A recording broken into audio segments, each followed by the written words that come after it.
Okay, so as soon as you understand where your customer is in the overall customer journey, the next question you should ask yourself is, well, how do I actually talk to them? How do I actually converse with this person to help me get from engagement on into needs analysis, into recommend and demonstrate, and eventually to the close?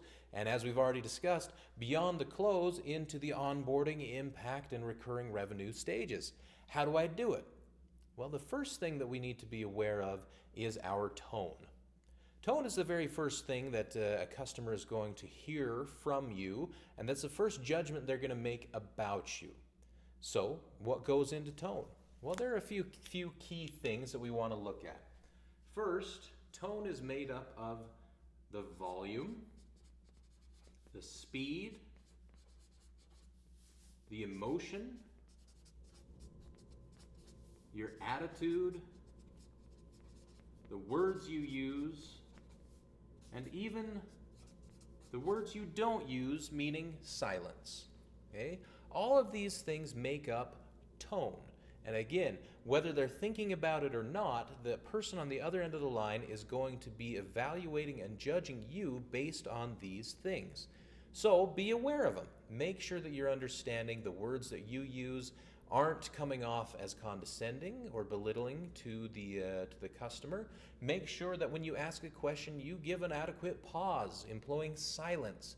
All these things are going to go into creating a positive tone for you in relation to them.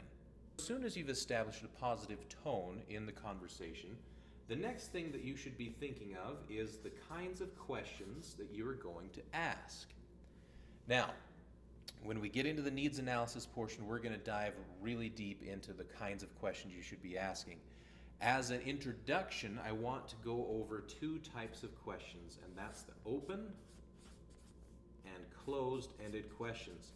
Now, if you are like me, you were brought up in sales believing that closed-ended questions were bad. We're challenging that notion today by saying closed and open-ended questions are good if they're working together. One by itself is not going to be very effective, and that goes for open-ended questions too. But if we could do a sequence of, say, closed, then open-ended questions, this can be very beneficial in conducting a needs analysis. Again, we're going to get into that later. After I've asked my questions, naturally I should listen to the response. Now, if I'm engaging with someone face to face, it's easy to tell if they're listening to me. Where are their eyes? What's their body language saying? Are they turning away from me? Are they walking away? Are they right up into my face? Or what's the situation? There are a lot of physical body language cues that can tell me that someone is listening to me or not. Over the phone, we don't have those. So we have to be proactive in showing the other person on the other end of the line that we are listening to them. And there's ways that we can do that. Two ways that I want to discuss in brief now are one, mirroring,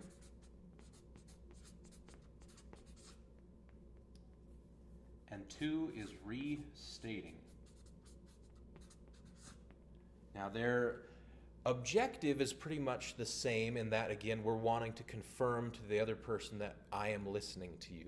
But you go about it in slightly different ways for each technique. The first, mirroring, is finding key words that the person has used in the course of our conversation and repeating those words back. Now, it's not parroting. I'm not saying the exact same things back to them, but I am using those key words. If I've asked a customer, how do you like your learning management system? And they say, you know what, it's phenomenal. There's a key word. I'm going to follow up with a question like, well, that sounds great. What's phenomenal about it? Or what makes that phenomenal to you? They hear the word that they used and they know that I was listening. I have to have been, or I wouldn't have been able to use that word. Restating, that's exactly what it is I'm going to take the information provided to me and I'm going to restate it in my own vocabulary, in my own language. And that shows that I've internalized it, and again, that I've been listening. So, two ways to show that I'm listening, even though we don't have the body cues: mirroring and restating. Now, as you go through the course of your conversation, there's a lot of questions, there's a lot of asking, there's a lot of answering, there's a lot of listening going on, and that gets to be a bit much for people through the course of a call. And so we want to make sure that we are keeping notes.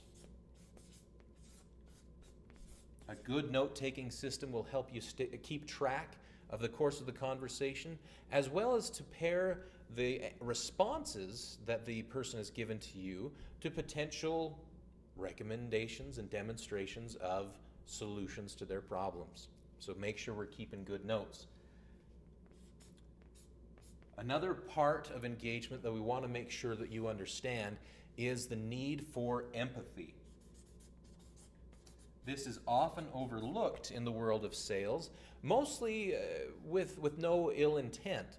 You see, as a sales rep, I'm genuine in my desire to help solve your problem. The problem is that when I hear what your problem is and I know that my solution can solve it, I get really excited by that. And that can come off as really off-putting if they have just unloaded their world of pain and turmoil to me, and I say, oh, that's great news. Now, I know in my mind it's great news only because I can help them and I can solve their problem. But what they're going to hear is, you think my pain is great. Okay? So we need to make sure, as we're striking a positive tone, asking questions, listening, keeping notes, as we're engaging with people, that we show proper empathy. If someone has expressed a pain or a concern, extend some empathy at that point. That sounds terrible. I can feel how that would be a pain in your environment. Something to that effect can go a long, long way. Now, final point in our engagement piece here is repeating back. Different from restating and mirroring, repeating back is a point in the conversation. It could be various points in the conversation where you actually take a pause and you confirm that you're on the same page with the individual that you're speaking to. This is an opportunity for me to say, now, if I understand things correctly, and then go through a list of points that I've made as I've been taking notes, and give them an opportunity to validate and confirm if I'm right.